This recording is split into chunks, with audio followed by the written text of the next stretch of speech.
Mga boss, Tito Soto versus Supreme Court in Bank. Iginit ni Tito Soto na unconstitutional ang naging hakbang ng Supreme Court in Bank sa pagpapatibay nito sa desisyong nagdeklara na unconstitutional ang article of impeachment laban kay BP Sara. The Constitution has just been amended unconstitutionally through Supreme Court overreach from Senator Tito Soto.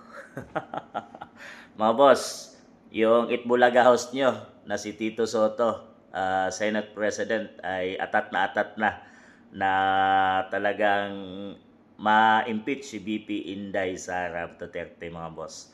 So dito natin nakikita, mga boss, na hindi siya sang-ayon. Mas marunong pa siya doon sa mga abogado ng Supreme Court, mga boss. Mas marunong pa siya sa desisyon ng Supreme Court. Talagang hindi siya sang-ayon.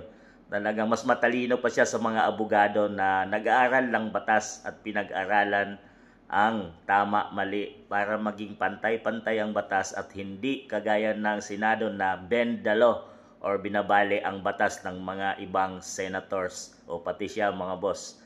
Talagang ito ay nag-aral, mga boss. Talagang pinag-aralan nila ng matagal yan.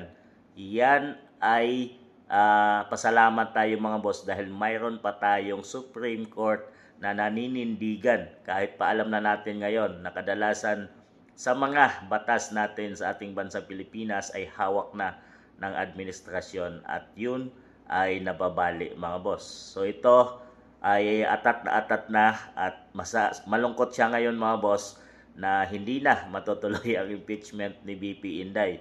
At talagang hinihintay niya talaga, mga boss, dahil sinabi niya ay naka-ready siya, always ready siya na aksyonan agad ang impeachment ni BP Inday pag dumating na ito sa Senado dahil naka-archive nga yan, mga boss. Talagang noon pa man na hindi pa siya Senate President, Senate noon, mga boss, no, si Escudero, ay tutol talaga siya na i-archive ang impeachment laban kay BP Inday. Wala siyang nagawa doon, mga boss. Ngayon na siya ay Senate President, talagang atat na atat siya. Tinihintay niya talaga ang impeachment. Dito natin nakikita, mga boss, na talagang nasahanay siya ni PBBM, mga boss. Dahil kita natin sa mga galaw ni Tito Soto na ayaw niya sa Duterte.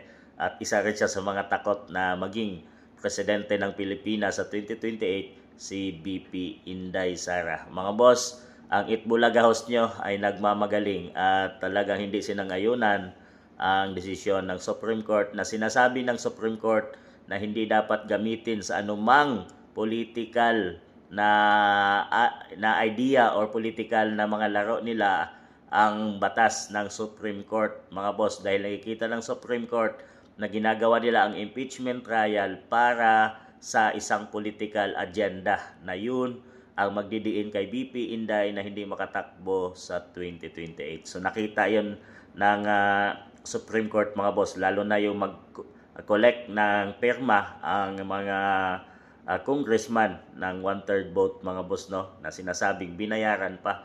So hindi nasunod ng mga congressman doon ang sinasabi ng batas about impeachment. So talaga nagkamali sila doon, mga boss. At kung sakali man ay ready si BP Inday sa lahat ng to. So mga boss, atat na itong si Soto, pero wala siyang magawa dahil sa sinabi ng Supreme Court. Ano sa tingin niyo, mga boss?